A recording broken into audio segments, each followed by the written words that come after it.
What is up, fam? Bienvenidos a un día más leyendo la Biblia en todo un año. La estamos rompiendo, dando contexto, hablando de referencias y hablando de verdades que no solamente son prácticas, sino son aplicables en nuestro día a día de lo que estamos leyendo.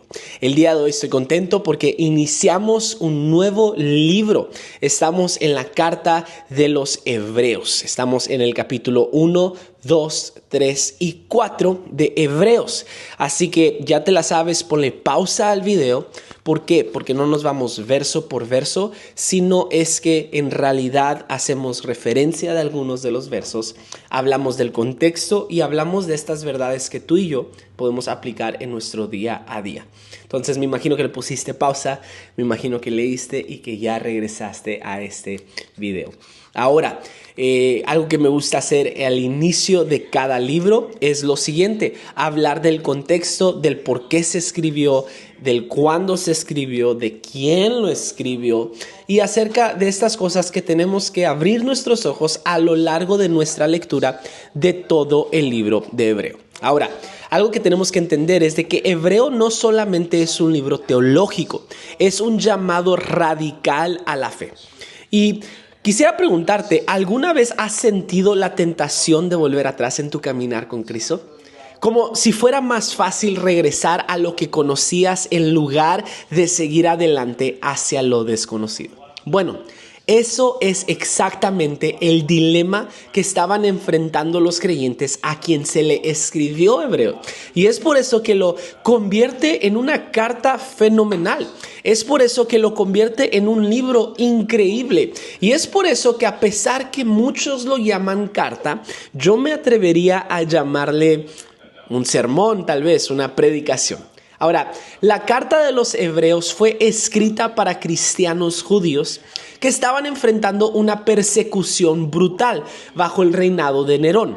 Muchos de ellos estaban considerando volver al judaísmo para estar más seguros, porque seguir a Jesús los estaba poniendo en la mira. Los estaba poniendo en una situación peligrosa. Los estaba poniendo en dos decisiones: o persigo mi vida o aquí llega mi vida. Es decir, vida o muerte. Pero el mensaje de Hebreos es claro: no retrocedan, no hay nada mejor que seguir a Jesús. Ahora, la pregunta que surge dentro del contexto es: ¿quién escribió Hebreos? En realidad el autor sigue siendo un misterio. Nadie puede afirmar quién escribió Hebreos, pero se especula sobre dos personas. Algunos piensan que fue Pablo, pero el griego es demasiado refinado comparado con sus otras cartas. También debemos de entender y recordar que Pablo firmaba sus cartas por el dilema que otros estaban falsificando cartas como si fueran de parte de Pablo. Entonces es importante recordar que si fuera una carta de Pablo, lo más seguro es de que la hubiera firmado. Otros dicen que pudo ser Apolos, un maestro brillante de Alejandría, un hombre que su habla era tan elocuente, un hombre que su escritura era tan elocuente, tan detallada. Y en realidad, ¿por qué menciono el griego? Porque fue el lenguaje original en el cual se escribió. Y de la manera que se escribió era un griego tan refinado que podrías compararlo como a un autor de alto calibre como un Shakespeare, por decirlo de cierta manera, que usa un inglés perfecto, una poesía increíble. Entonces muchos piensan, no afirman, muchos piensan que pudo haber sido Apolo. Y otra de las preguntas que surge es, bueno, ¿es una carta o es un sermón? El formato de Hebreos sugiere que originalmente fue una predicación y no una carta, lo que lo hace único en el Nuevo Testamento. Sé que lo llaman carta a los hebreos, pero la manera en la que está escrita es como que si alguien se sentó a escuchar la predicación, digamos, mía, y palabra por palabra comenzó a escribirla. Porque si lo lees, es como si alguien te estuviera dando una oratoria, hablando de manera oral. Bueno, vaya, dije lo mismo. Hablando de manera grupal, como una exposición, es lo que estoy tratando de decir. ¿De qué va a tratar este bello libro? ¿De qué va a tratar esta carta? Bueno, el punto central de Hebreos es de que Jesús es el gran mediador, el sumo sacerdote definitivo y el cumplimiento de todas las promesas de Dios. Bastantes veces a través de todo el libro de Hebreos vas a ver que se llama el sumo sacerdote.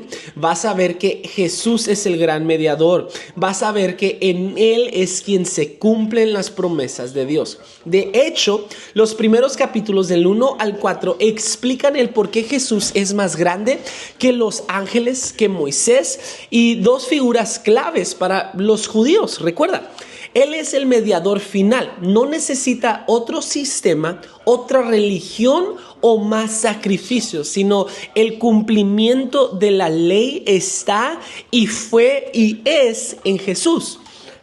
Vas a ver que si no te aferras a Jesús, corres el riesgo de desviarte. Eso lo vemos en el capítulo 2 y te voy a leer el verso 1. Por eso es necesario que prestemos más atención a lo que hemos oído, no sea que perdamos el rumbo, porque si el mensaje anunciado por los ángeles tuvo validez y toda transgresión y desobediencia recibió su justo castigo, ¿cómo escaparemos nosotros si descuidamos una salvación tan grande? Esta salvación fue anunciada primeramente por el Señor y los que la oyeron nos la confirmaron. Nuevamente, vas a ver eso, vas a ver entre ángeles, vas a ver entre Moisés y entre Jesús. ¿Cuál es el contexto en realidad de Hebreos? ¿Por qué hay tanta atención hacia los ángeles? Bueno, en Deuteronomio 32:2 se menciona que la ley fue dada a Moisés a través de los ángeles. Es decir, hubo un mediador entre Dios, los ángeles y Moisés. Un mediador entre Dios y Moisés, que fueron los ángeles. Ahora, Hebreos nos va a decir que Jesús es mayor que los ángeles y Él es el verdadero mediador entre Dios y nosotros. También vamos a ver una gran tensión, y no tensión, sino una gran aclaración entre Jesús versus Moisés. Moisés sacó al pueblo de Egipto y los llevó hacia la tierra prometida. Esto es algo que ya conocemos. Pero Jesús nos lleva a algo mayor. Nos lleva a una verdadera y eterna libertad en Él. Es por eso que en estos primeros capítulos vas a ver en el capítulo 3 hablar de Jesús ser superior a Moisés. Es por eso que el autor de los Hebreos se toma tiempo. ¿Por qué? Porque está tratando de afirmar a los creyentes de ese tiempo a que no desvanezcan, a que no pierdan el rumbo, a que no retrocedan en el caminar con Jesús. La grandeza de Jesús vamos a ver en Números. Moisés llevó al pueblo de Canaán, pero Jesús los lleva a un descanso eterno. Hebreos 4 del 8 al 9 es lo que explica. Vamos a ir ahí rápidamente. 4 del 8 al 9, porque si Josué les hubiera dado el reposo, Dios no habría hablado posteriormente de otro día. Por consiguiente, queda todavía un reposo especial para el pueblo de Dios. Hablando de que Moisés los lleva a la tierra de Canaán, a la tierra prometida, pero Jesús cambia la historia y nos da una promesa, nos da aún un mejor descanso, un descanso eterno. Ahora, los sacerdotes del Antiguo Testamento ofrecían sacrificios cada día, pero Jesús ofreció el sacrificio perfecto una vez y para siempre. También lo vamos a ver en estos capítulos. No solo eso, sino que el número 40 es clave en la historia del pueblo de Dios. 40 años en el desierto, en contra de 40 días de prueba. Pero Jesús cambia la historia y nos da una promesa eterna. Ahora, es importante recordar el contexto, a quién fue escrito, por qué fue escrito y por qué tenemos esto. Recuerda, a quién fue escrito fue a los judíos que estaban en esa región siendo oprimidos por el reinado o por el emperador Nerón, que estaban matando, estaban persiguiendo, estaban atando, los estaban maltratando. Era una persecución como tal. Ahora, gente estaba tratando de retroceder en su fe, pero el escritor, el autor, está tratando de animarnos con palabra, animarnos, recordándonos, haciendo referencias al Antiguo Testamento del por qué Jesús es el cumplidor de la ley y el por qué en Jesús está la salvación. Hebreos 2:1 nos advierte que la fe no se pierde de golpe, sino se desvanece poco a poco, como un barco que no está anclado y al darse cuenta se aleja de la orilla. Ahora, si no te aferras a Jesús, eventualmente te encontrarás lejos de Él. En realidad esa es la tesis, en realidad eso es lo que nos va a enseñar todo el libro de Hebreos. Recuerda, es más que un libro teológico, es más que eso. No es solo un libro teológico, es un llamado radical a la fe. Y esto me lleva a nuestras tres verdades, del día de hoy, que no solamente son prácticas, sino son aplicables. Número 1, la fe es un verbo, no es un sentimiento. No se trata de cómo te sientes hoy, se trata de seguir avanzando aunque no veas el camino claro. La fe no es un verbo. No, la fe es un verbo, no es un sentimiento. Sigue adelante, un paso a la vez, un golpe a la vez, un round a la vez. Eso lo tomé de una película de Rocky, así es. Número 2, Jesús es el ancla de tu alma. Cuando todo a tu alrededor se tambalea, cuando la presión es fuerte, recuerda, Jesús es tu seguridad, tu refugio y tu paz. Jesús es tu seguridad. Jesús es tu refugio y Jesús es tu paz. Y no sueltes la fe. Sé que aún no estudiamos, sé que aún no estamos en Hebreos 10, pero Hebreos 10:39 nos recuerda y nos dice: nosotros no somos de los que retroceden y se pierden, sino de los que tienen fe y somos salvos.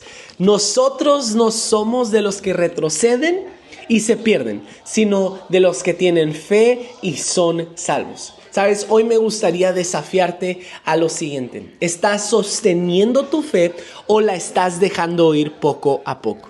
Nos vemos el día de mañana, Hebreos del 5 al 10. Estoy muy emocionado, la estamos rompiendo. Dale like, comparte con tus familiares, tu colega, un amigo.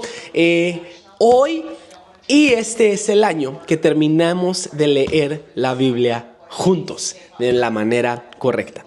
Gracias por estar en este caminar conmigo. Gracias por ver mis videos. Y gracias por darle like. Nos vemos el día de mañana, del 5 al 10. Let's go.